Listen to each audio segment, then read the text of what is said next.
Selamat pagi dan salam sejahtera bagi kita semua. Pada pagi hari ini saya kembali menyapa Bapak, Ibu, saudara-saudari di mana saja kita berada. Mari kita bersama mempersiapkan hati dan pikiran kita untuk menghadap hadirat Tuhan melalui firman-Nya. Mari kita berdoa. Segala puji, hormat, dan kemuliaan kami naikkan ke hadirat-Mu Bapa di surga. Terima kasih Tuhan untuk kasih dan penyertaan-Mu, bahkan pemeliharaan-Mu dalam kehidupan kami sepanjang hari ini.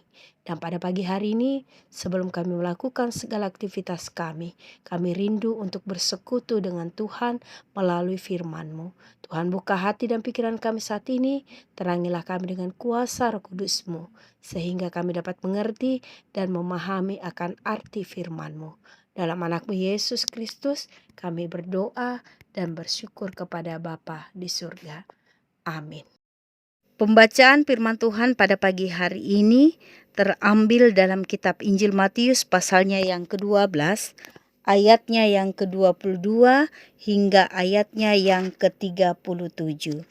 Injil Matius pasalnya yang ke-12, ayatnya yang ke-22 hingga ayatnya yang ke-37, demikian firman Tuhan. Kemudian dibawalah kepada Yesus seorang yang kerasukan setan. Orang itu buta dan bisu. Lalu Yesus menyembuhkannya sehingga si bisu itu berkata-kata dan melihat. Maka takjublah sekalian orang banyak itu, katanya, "Ia ini agaknya anak Daud." Tetapi ketika orang Farisi mendengarnya, mereka berkata, dengan Beelzebul penghulu setan, ia mengusir setan. Tetapi Yesus mengetahui pikiran mereka, lalu berkata kepada mereka, "Setiap kerajaan yang terpecah-pecah pasti binasa, dan setiap kota atau rumah tangga yang terpecah-pecah tidak dapat bertahan. Demikianlah juga kalau iblis mengusir iblis, ia pun terbagi-bagi dan melawan dirinya sendiri. Bagaimanakah kerajaannya dapat bertahan? Jadi, jika aku mengusir setan dengan kuasa Beelzebul, dengan kuasa siapakah pengikut-pengikutmu mengusirnya? Sebab itu merekalah yang akan menjadi hakimmu. Tetapi jika aku mengusir setan dengan kuasa Roh Allah, maka sesungguhnya kerajaan Allah sudah datang kepadamu. Atau bagaimanakah orang dapat memasuki rumah seorang yang kuat dan merampas harta bendanya apabila tidak diikatnya dahulu orang kuat itu? Sesudah diikatnya, barulah dapat ia merampok rumah itu. Siapa tidak bersama aku, ia melawan aku, dan siapa tidak mengumpulkan bersama aku, ia mencerai-beraikan. Sebab itu aku berkata kepadamu, segala dosa dan hujat manusia akan diampuni, tetapi hujat terhadap Roh Kudus tidak akan diampuni. Apabila seorang mengucapkan sesuatu menentang Anak Manusia, ia akan diampuni. Tetapi jika ia menentang Roh Kudus, ia tidak akan diampuni, di dunia ini tidak, dan di dunia yang akan datang pun tidak. Jikalau suatu pohon kamu katakan baik, maka baik pula buahnya. Jikalau suatu pohon kamu katakan tidak baik, maka tidak baik pula buahnya. Sebab dari buahnya pohon itu dikenal. Hai kamu keturunan ular beludak, bagaimanakah kamu dapat mengucapkan hal-hal yang baik, sedangkan kamu sendiri jahat? Karena yang diucapkan mulut meluap dari hati. Orang yang baik mengeluarkan hal-hal yang baik dari perbendaharaannya yang baik, dan orang yang jahat mengeluarkan hal-hal yang jahat dari perbendaharaannya yang jahat. Tetapi aku berkata kepadamu, setiap kata sia-sia yang diucapkan orang harus dipertanggungjawabkannya pada hari penghakiman. Karena menurut ucapanmu engkau akan dibenarkan, dan menurut ucapanmu pula engkau akan dihukum. Demikianlah pembacaan firman Tuhan. Yang dikatakan berbahagia adalah kita yang mendengarkan firman Tuhan serta melakukannya dalam hidup kita hari lepas hari. Amin. Tema firman Tuhan pada pagi hari ini adalah jangan sampai menjadi hater. Jemaat yang kekasih dalam Tuhan, dalam hidup ini janganlah kita menghabiskan waktu kita hanya untuk menjawab atau menjelaskan sesuatu kepada orang yang membencimu. Ini adalah nasihat orang bijak kepada mereka yang mengambil hati, perkataan, dan sikap orang yang membencinya. Memang sia-sia saja kita menanggapi para pembenci, sebab penjelasan apapun yang kita berikan tidak akan membuat mereka berubah. Perikop bacaan kita pada pagi hari ini ingin menjelaskan bagaimana ketika orang Farisi membenci akan Yesus. Mereka membenci Yesus bukan karena Yesus sudah berbuat jahat, tetapi justru mereka membenci Yesus karena lewat kehadiran Yesus, Yesus selalu berbuat baik dan selalu menyebabkan banyak orang mengikutnya.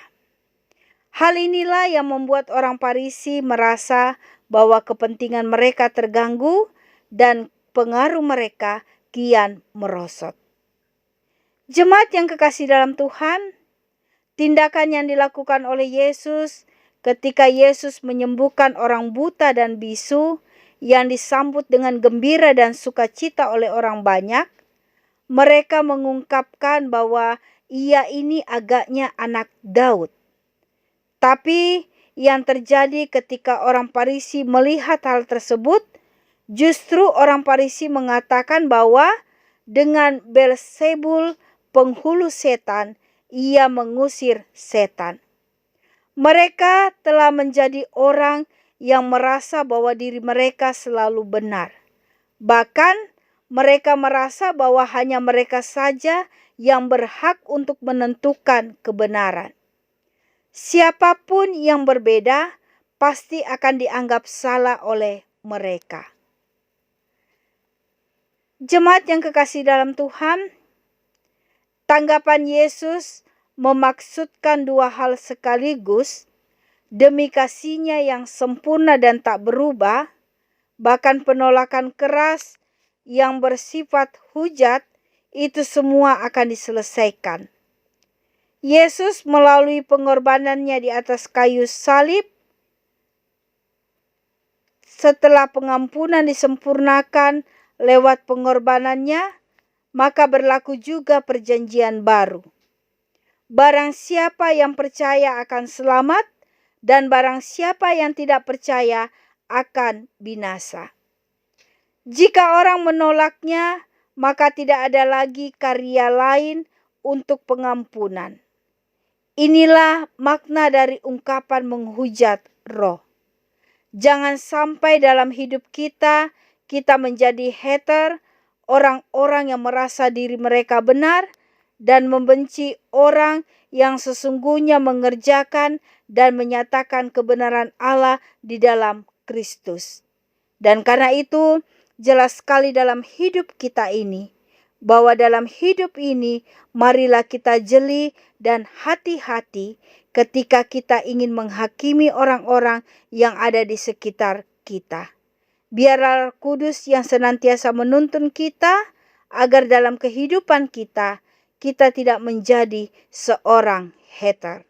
Tuhan Yesus memberkati kita. Amin. Mari kita satu dalam doa syukur.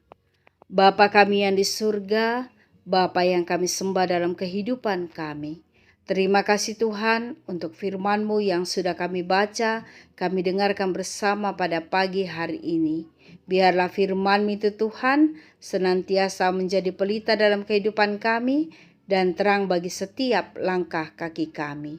Bapa di surga, di dalam doa kami pada pagi hari ini, kami juga berdoa bagi jemaat-Mu yang saat ini sedang terbaring dalam kelemahan tubuh. oleh karena sakit yang mereka alami dalam kehidupan mereka, baik yang dirawat di rumah, yang sedang berobat jalan, maupun yang dirawat di rumah sakit. Engkau datang dalam kehidupan mereka, Engkau menjamah mereka satu persatu, dan biarlah oleh bilur-bilur-Mu mereka semua dapat memperoleh kekuatan kesembuhan yang semuanya itu berasal dari Tuhan. Begitu juga dengan anggota jemaat-Mu yang saat ini bersuka cita karena mengalami berkat-berkat Tuhan dalam kehidupan mereka, baik pertambahan usia maupun berkat-berkat lainnya yang mereka alami. Biarlah lewat sukacita yang mereka alami, mereka senantiasa bersyukur kepada Tuhan bahwa Tuhan begitu baik dalam kehidupan mereka. Akhirnya kami serahkan kehidupan bangsa dan negara kami. Tuhan berkati para pemimpin bangsa kami. Biarlah dengan takut akan Engkau, mereka senantiasa memimpin bangsa dan negara kami seturut dengan kehendak-Mu. Terima kasih Tuhan. Ini doa syukur kami. Ampuni salah dan dosa yang kami lakukan dalam kehidupan kami. Dalam anak-Mu Yesus Kristus adalah Tuhan dan Juru Selamat kami yang hidup. Amin. Demikianlah sarota kita pada pagi hari ini. Selamat beraktivitas. Tuhan Yesus memberkati kita.